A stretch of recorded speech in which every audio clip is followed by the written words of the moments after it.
Good day, I'm Marina Kim, and these are the latest news from Kazakhstan. Mass poisoning of children in Karaganda region of Kazakhstan. Elections 2012, Nursultan Nazarbayev to run for presidency again. The National Kegok electricity distributing company denies its involvement in the recent wildfire in Pavlodar region. It is the second case of children's mass poisoning in Karaganda region during last 1 month. 22 nurslings of Shahan village kindergarten were hospitalized with no specific diagnosis. Initially, the doctors assumed it was a reaction to the recent anti-poliomyelitis vaccination. Then they told children had tonsillitis. Another version is the acute enteric infection. Whatsoever, the medical workers still cannot diagnose the disease. Meanwhile, the kindergarten's management takes off any liability on the incident. 22 children of the kindergarten in Karaganda region got poisoned. Infants suffer fevers and weakness for already a week, as medical workers still cannot establish a specific diagnosis. As the first version, they suggest this may be a reaction to the recent poliomyelitis vaccines. Later it was suggested children had tonsillitis, and at last it was decided that children were actually poisoned. We assumed that this was a mass poisoning because the ambulance wasn't managing to respond to all emergency calls. In the meantime, the doctors of the rural hospitals are being bugged by children's parents who are highly concerned about the situation. Their condition is satisfactory, it's all right, we keep the treatment, the analysis were negative and no enteric infection is observed. The country's chief doctor seems to have an immunity to straight questions. I would like to state that no reaction was observed after the immunization, none of the kids. We believe the immunity will be strengthened, but the case is not really related with it. We'll report on it later.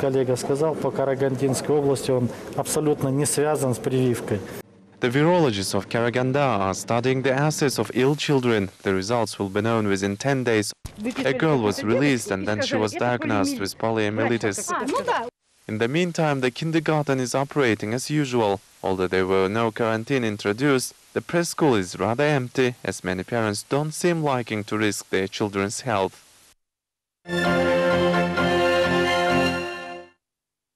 Nursultan Nazarbayev is going to run for another term of presidency during the upcoming elections in 2012 against the opinion that he is going to prolong his term through the referendum. This was stated by President's advisor Yermuhamed Yertezbayev yesterday. Nazarbayev's intention to run for the presidency for another term is perceived as nothing but a guarantee of country's stability by some politicians. Meanwhile, other experts claim that what is called as political stability is indeed a stagnation of political situation. Next report has insights. Nursultan Nazarbayev is going to run for the presidency during next elections to be held in 2012 and maybe even 2017 elections too. This was announced by President's advisor Yermuhamed Yertezbayev yesterday. When we had talks with the President, I said, Mr. Nazarbayev, you should probably give a signal to the society that you are not going to leave anywhere and that you will run for the post in 2012. He said, well, you do it. By the way, this is your responsibility.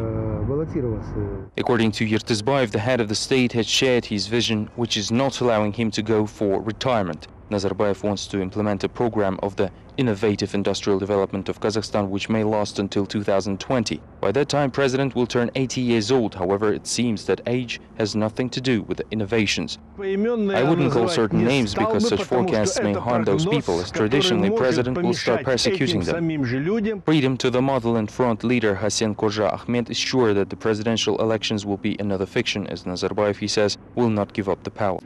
Elections are useless. These people are not going to give up the power by no means. Similar pessimistic opinion was voiced by the co-chairman of the National Social Democratic Azad Party, Jermakhan Toyakbay, who is sure that only Nazarbayev has got a chance to win the election. Even if the alternative candidates would collect majority votes, in reality the results will be fixed and show opposite on the paper. It takes a huge optimism and even romantics to say that anyone had got a chance under such circumstances when the administrative resources all serve to ruling authority. Nursultan Nazarbayev is in power for more than than 20 years. He became a president of Kazakhstan back in Soviet times in 1989. Ever since, he won 3 times in the elections, and after the referendum of 1995, extended his rights for running to the post again. Early this year, the Kazakh parliament had adopted amendments to the constitution that implies granting Nazarbayev for the leader of the nation status, which was evaluated as another mechanism to keep up the power. The political elite of Moscow, which is quite loyal to Nazarbayev, had accepted the fact on his decision to run for presidency for the next term quite well. Many experts suggest that it is favorable for Russia to keep up the trend, even though for Kazakhstan it may be a political catastrophe. Next story has more. The news on Kazakhstan's president's intention to run for the next term of presidency had not shocked the Russian political community at all, as this has become quite predictable. However, political expert Sanabar Shirmatova thinks that Nazarbayev could have actually refrained from running for the post again, as the recent amendments to the constitution have already provided him with a lot of authority. It seems that the habits are not easy to change, and the president, who had served for already 20 years, yet again wants to run for the presidency, announcing it 2 years ahead of the elections, say experts. This means only one thing, that Mr. Nazarbayev is kind of giving a signal to all the competing political forces, parties and whatsoever, hinting that actually no one has got a chance in these elections. In case of Nazarbayev's victory, the pro-Russian politics of Kazakhstan will remain, which obviously is approved by Moscow. Then the customs union, which seems beneficial to Russia only, will keep functioning and eventually promoting the ruble as national currency in Kazakhstan. According to the deputy of the Russian Duma, Gennady Gudkov, no surprises are anticipated. In totalitarian regimes, everything is rather predictable. No changes will take place. The political arena will be cleansed, and one way or the other, this is objective. In cases when the leader will disappear, there will be a vacuum with nothing to fill with. This happens quite often, and this is when the state disasters happen. The rotation, which is implied by the law, is very important here. Nazarbayev had started his presidential path from the national elections in 1991. Although without an alternative, he won 98% of votes, which is a total record. It seems as if in 2012 the leader of the nation had decided to make another world record by obtaining all 100 votes. As practice had proven, president can afford making such gifts to himself, not necessarily with people's approval. The Emergencies Ministry is preparing for possible disasters that may take place during the OSCE summit in Astana and Asian Games in Almaty. The next story has more. Imaginary fire had covered the Independence and Peace Palace, and people were rescued from the debris of the Han Shatir and Sultanat Palaces building yesterday. About 1,500 rescuers attended the training as part of the preparation to 2 upcoming major events in Kazakhstan, which will, for the first time, accept such big amount of visitors at once. On December, the leaders of the 56 OSCE member states and 12 partner states will arrive in Astana. For the duration of the summit, additional emergencies forces will be attracted to the capital city from Almaty, Akmala and Pavlodar regions, said Emergencies Minister Vladimir Bashko. Interestingly, the emergencies forces trained to rescue not high officials but ordinary citizens. According to the scenario, President will not be involved because they are under their own tight security staff who will make sure they won't get under the debris by no means. You mean this building? This or any other? The Emergencies Ministry had concentrated on one of the objects of the upcoming games, the Medeo stove. Rescuers imitated fighting the wildfire, rendering medical aid, and trained on rescuing people on the ropeway, which in reality transports people from Chimbulak to Medeo. Total 1,439 officers and 213 units of equipment were involved in the maneuvers. Even though everything went pretty smooth, the Vice Emergencies Minister Valery Petrov had made some remarks. For the first time, we're working in complex on this object, and of course there are certain moments requiring regulations, and we are just in the middle of the maneuvers. We have questions on regulation of remedies, forces, communications and other functions, but there is no comment on the subdivisions. 2 major events of this year, the Asian Games and the OSCE Summit, are going to be the benchmarks events for Kazakhstan. The security measures are one of the key issues that the authorities are so keen about. Anyways, traditionally Kazakhstan rescuers are always good in training, while in reality they're much worse than in maneuvers. The national electricity distributing Kegop company denies its liability for the recent wildfire, which had covered the territory of Pavlodar region last week, killing 7 people and destroying hundreds of buildings. The company had published a statement on its website saying it is not implicated in the accident. After the visit of Prime Minister Masimov and Emergencies Minister Bashko, the territory suffered from fire. The information was spread on alleged instigation of a criminal case against the mentioned company. Find out about the results of the preliminary investigation in the next report.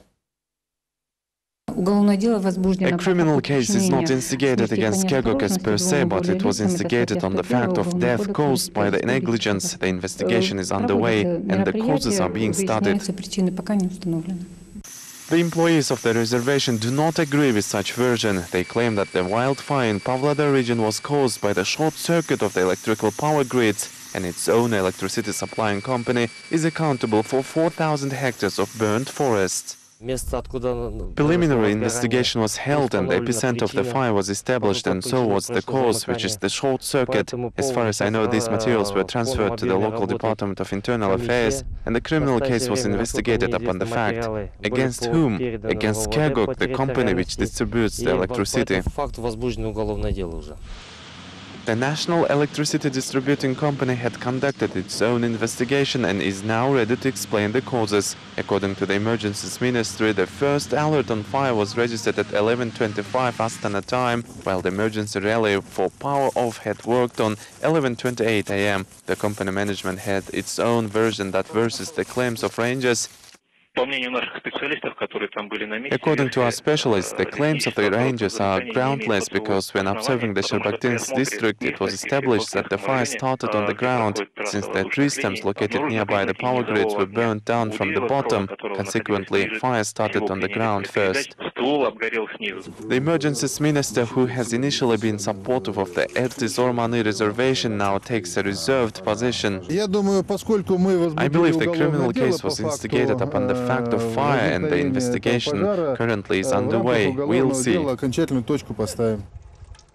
Residents who have been evacuated from the area returned home and they are being assisted financially by reservation management and local authorities. The investigation will establish who is to be held accountable for 7 people's lives and hundreds of burnt houses. One thing came out so clear in this situation: the rescue services were not capable of localizing the fire, which started on September 8, letting it spread even to the territory of the neighboring Russia.